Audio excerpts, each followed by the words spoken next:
जब भगवान श्री कृष्ण स्वयं सर्वशक्तिमान हैं, जब वो पूरी सृष्टि के कर्ता धर्ता हैं, तो उन्होंने महाभारत के युद्ध में राजदंड धारण करने की बजाय एक सारथी का रूप क्यों धारण किया?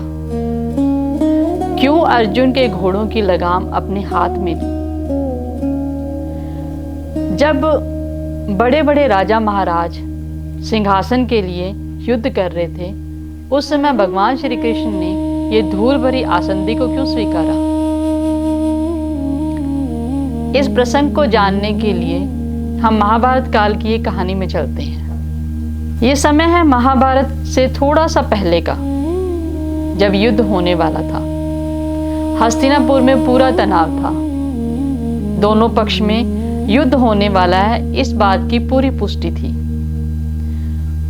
दोनों ही पक्ष जानते थे कि अगर श्री कृष्ण का साथ मिल जाए तो युद्ध में विजय पक्की है।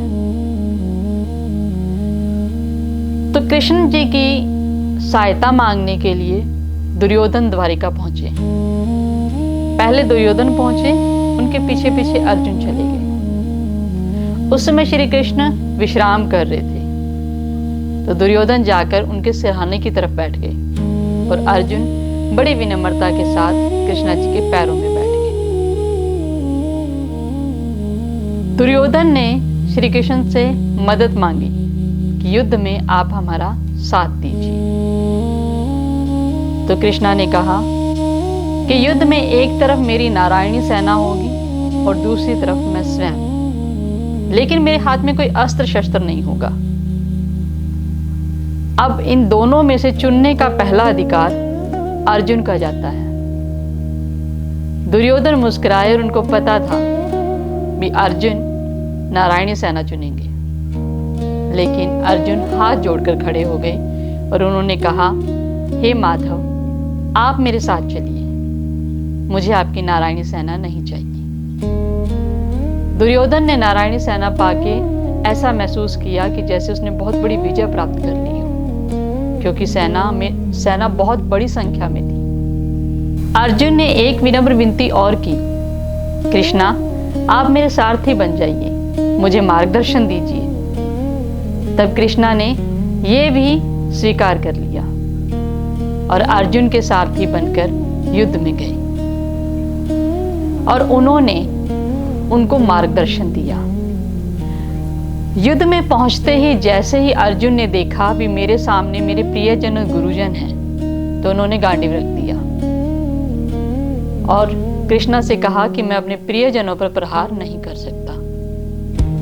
तब कृष्णा ने उनके सारथी होने के नाते पहले उनके मन की बात जानी और फिर उनका मार्गदर्शन किया। अगर वो राजा होते तो वहां पर भी आदेश दे देते कि तुम शस्त्र उठाओ और प्रहार करो, लेकिन कृष्णा ने पहले उनके मन की जानी और फिर उन्हें उपदेश दिया। इसी तरह भगवान जब हमारे सारथी बन जाते हैं या हम अपना सब कुछ ईश्वर के हाथ में दे देते हैं, तो हमारा मार्गदर्शन करते हैं, हमें सही रास्ता दिखाते हैं। वो पहले हमारी मन की जानते हैं, फिर हमें मार्गदर्शन देते हैं, जैसा कि अर्जुन को दिया था। और एक बात और है भी, संख्या में कोई चीज बड़ी होने से इंसान विजयी नहीं बन जाता। जैसे कि दुर्योधन को एक भ्रम था कि इतनी बड़ी नारायणी सेना होने के बाद वो जीत जाएगा, लेकिन वो भूल गया कि उसके कर्म और उसका अधर्म उसको कभी जीतने नहीं देगा। अर्जुन ने पूर्णतः अपने आप को श्री कृष्ण के आगे समर्पित कर दिया था, इसीलिए भगवान ने उसके घोड़ों की लगाम पकड़कर उन्हें सही रास्ता दिखाया और धर्म के रास्ते पर ले गए। तो ईश्वर पे अपना अटूट विश्वास रखिए और उनके दिखाए हर मार्ग को अपना सहर्ष मार्ग समझिए। राधे राधे।